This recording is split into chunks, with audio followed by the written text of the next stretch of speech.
And as they fell down his face, those tears conveyed his empathy, his compassion, his grief, his love, and his care. Jesus is the friend who cries. And what does that mean for you, really?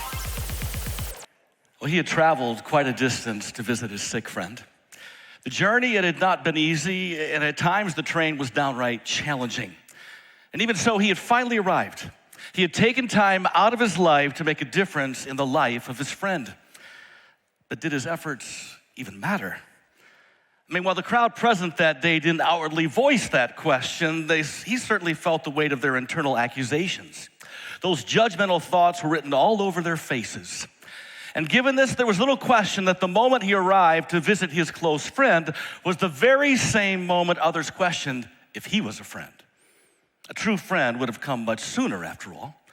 At least that's what everyone thought, and he could feel it. And certainly his delayed response didn't help anything. I say this because on his arrival, Jesus found that Lazarus had already been in the tomb for 4 days. 4 days. If Jesus had truly arrived to make an impact in the life of his friend, he would have come much sooner, along with everyone else. After all, many Jews had come to Martha and Mary to comfort them in the loss of their brother. And truly, these were the kind of friends who said that they cared. These were the kind of friends who truly showed that they cared by being present when Mary and Martha needed them most. And even so, when Martha heard that Jesus was coming, she went out to meet him, but Mary stayed at home. Mary stayed at home because she was ticked off. That's right. I mean, while Martha was sad, Mary was mad as a hornet. So when Martha ran out to share her grief with Jesus, Mary bottled it up and stayed far away from Jesus. In Mary's mind, since Jesus hadn't been a good friend to her brother Lazarus, Jesus was no friend of hers. Martha, she felt differently. Overcome with grief, she ran out to where Jesus was and cried out, "Lord, if you had been here, my brother would not have died." It was Martha's way of saying, Jesus, this one's on you. If you would have been a good friend of my brother, you would have arrived in time to save my brother. But now it's way too late. But was it? Strangely, a bit of hope began to arise within Martha's soul. And this led her to use that 3-letter word that many of us have used in the past to negate what we just said. You know, that 3-letter word known as but. But I know that even now God will give you whatever you ask. Well, I don't know what you call Mary's statement, but I'd call it power-packed. You see, Mary was basically telling Jesus that she believed he could do the impossible. And in response, Jesus told her of the impossible. At least what was impossible for anyone else but him. Jesus told her, your brother will rise again. He will. Martha answered, well, I know he will rise again in the resurrection at the last day. It was her way of saying, well, I believe he will be raised at the end of all things. I really don't believe you can raise him right now. So in the face of Martha's contradictory faith, Jesus told her, I am the resurrection and the life. The one who believes in me will live even though they die. And whoever lives by believing in me will never die. Do you believe this? Well, that was a lot to take in. See, Jesus was basically telling Martha that anyone who believes fully in him can live forever, even after they had physically died. So you have to wonder what her answer was. Well, she said, yes, Lord, I believe that you are the Messiah, the Son of God, who has come into the world. In other words, Martha was saying, I believe you are who you say you are. And I believe you can do what you say you can do. And since she believed this to the core, Martha wanted her sister to believe it too. But how could she when Mary was still inside the house stewing? So Martha left Jesus for just a moment to go get Mary and to bring her back. Now, we don't really know what kind of conversation happened in the house between them. We don't really know. I'm guessing the conversation was quite spirited. Because when Mary came back out to face Jesus, she had some words she had prepared for Jesus. And while her words were bitter, her words were real. And so with anger in her heart, Mary looked squarely in his eyes and told him what her sister had basically said before. Lord, if you had been here, my brother would not have died. You see, much like Martha, Mary responded by saying, you know what, Jesus, this one's on you. And if you would have cared enough to be present when it mattered, you could have done something to help. But you weren't there because you didn't care. What kind of friend are you? You could cut the tension with a knife.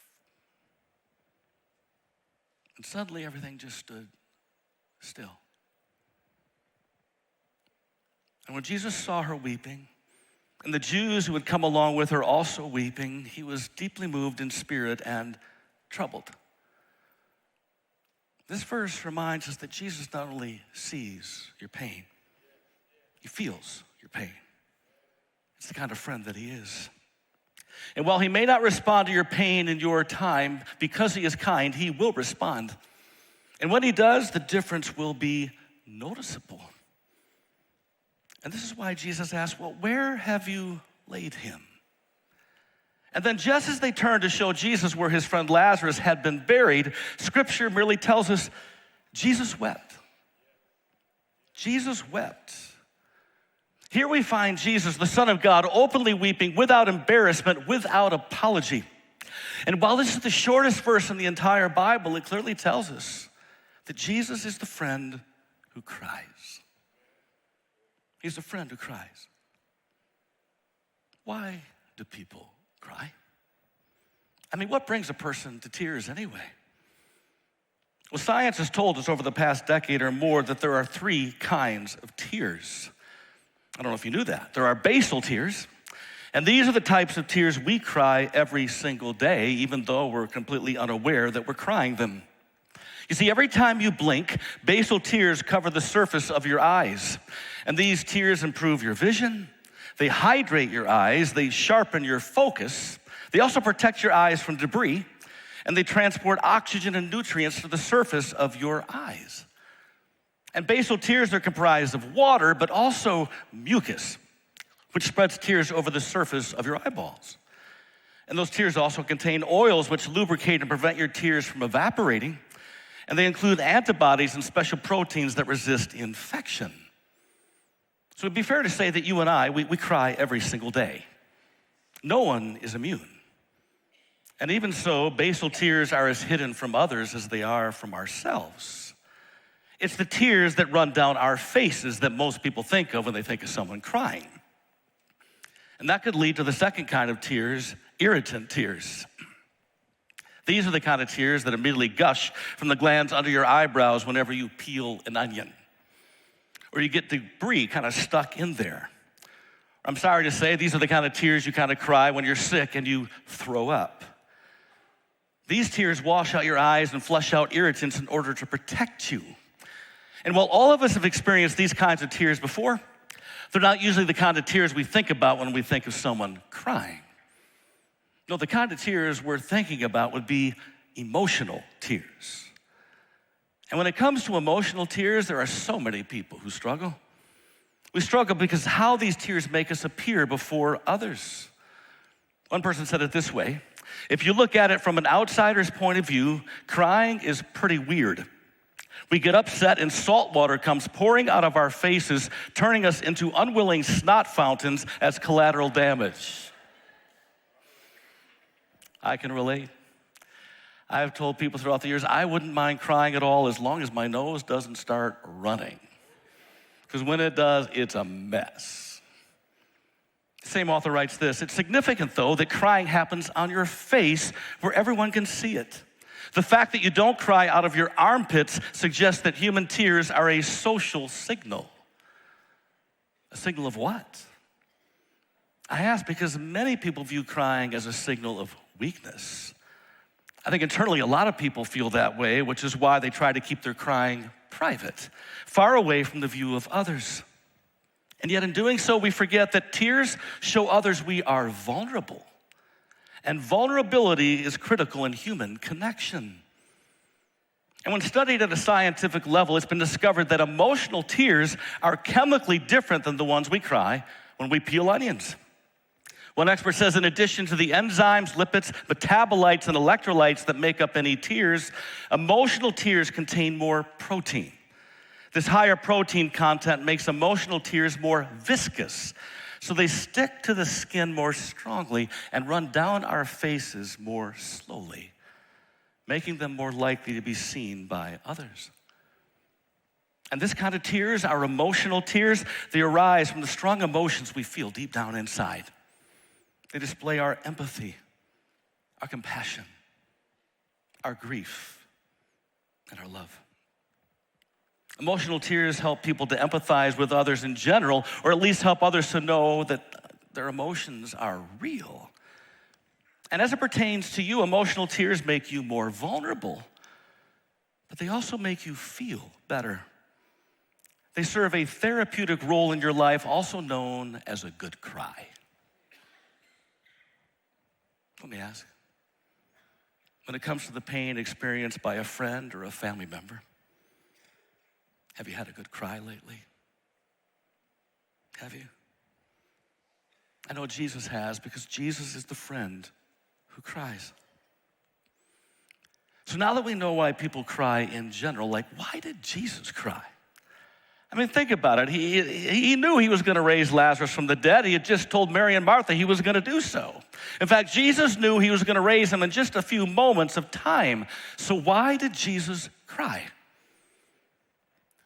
Well, emotional tears contain stress hormones, and the effect of emotional tears in the nervous system allows the release of our stress. It's actually a gift from God to humanity to allow the body to shed our stress in this way. And so Jesus demonstrates that he had the full human experience because his body also needed that kind of release. And in the process, Jesus cried because he loves in such a way that when he knows your heart breaks, his heart does as well. And Jesus cried because we're meant to actually have our grief witnessed by others. And Jesus demonstrated this by witnessing Mary and Martha's grief and then allowing others to witness his. And that's why after seeing Jesus cry, the onlookers replied, "See how much he loved him." His tears confirmed his love. Have your tears confirmed your love? Have you been a friend who cries? You see, well, some had questioned Christ's level of friendship when he first arrived. Now they questioned his friendship no longer because they had seen his face, after all. They had witnessed the tears welling up in his eyes until he could contain them no longer. And as they fell down his face, those tears conveyed his empathy, his compassion, his grief, his love, and his care. Jesus is the friend who cries. And what does that mean for you, really? One pastor wrote, "He weeps with you when you bury a parent. He grieves with you when you wait for your prodigal child to return. He cries with you when the diagnosis is cancer.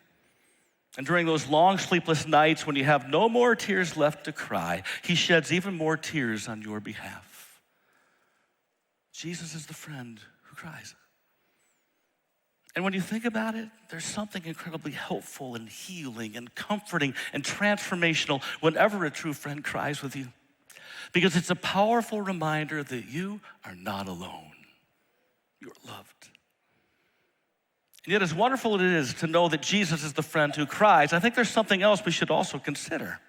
You see, since Jesus is not only the friend who cries with us, but is also the friend who died for us, we have a hope that far surpasses any hope this world can offer anyone who mourns. Because it was due to Christ's soon coming death on our behalf, combined with his resurrection from the dead, that Jesus told us that in this world you will have trouble. But take heart, I have overcome the world. And because Jesus conquered death, hell, and the grave, he offers us the hope of heaven.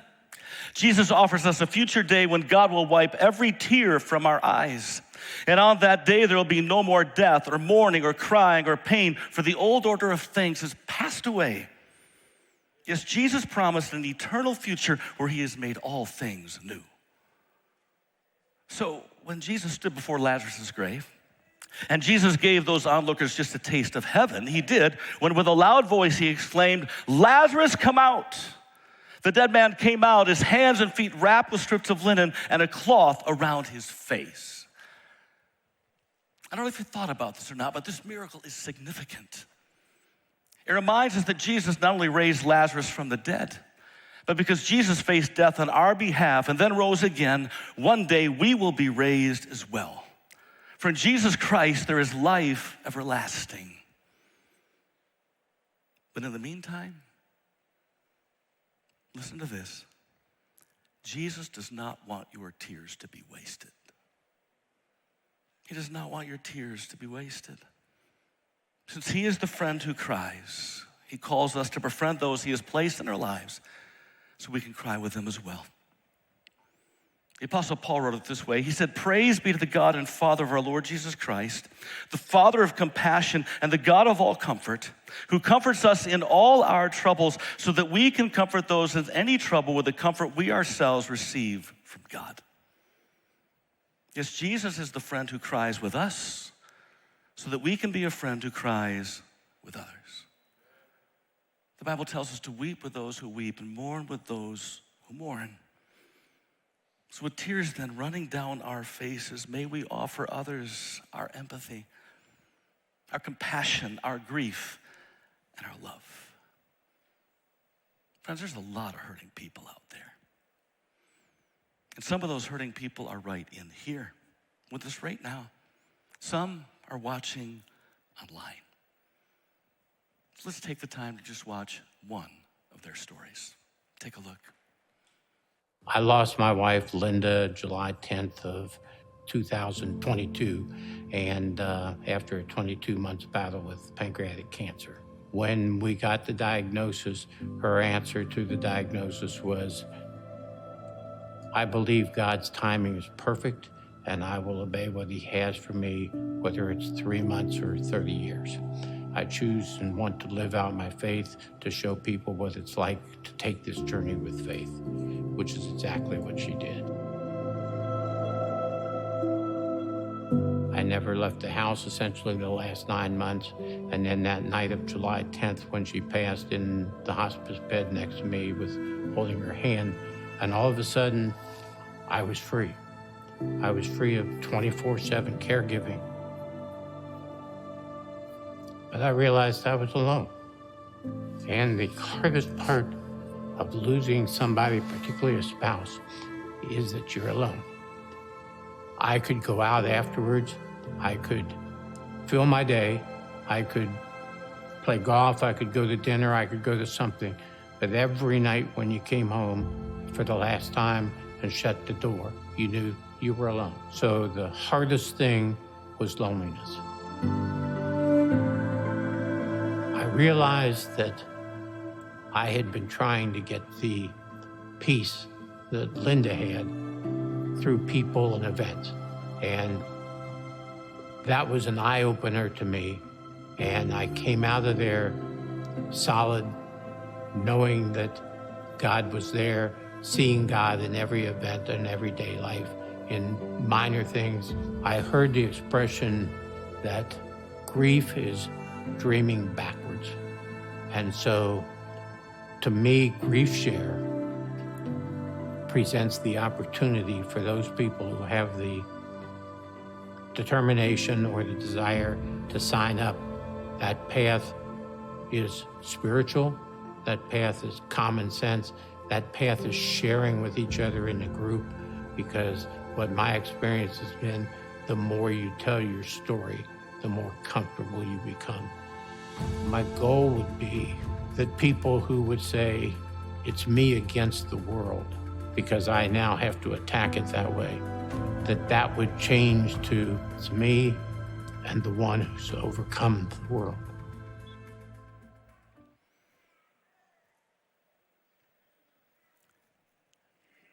Dick wanted to be with us today. Apparently yesterday he had a bad fall.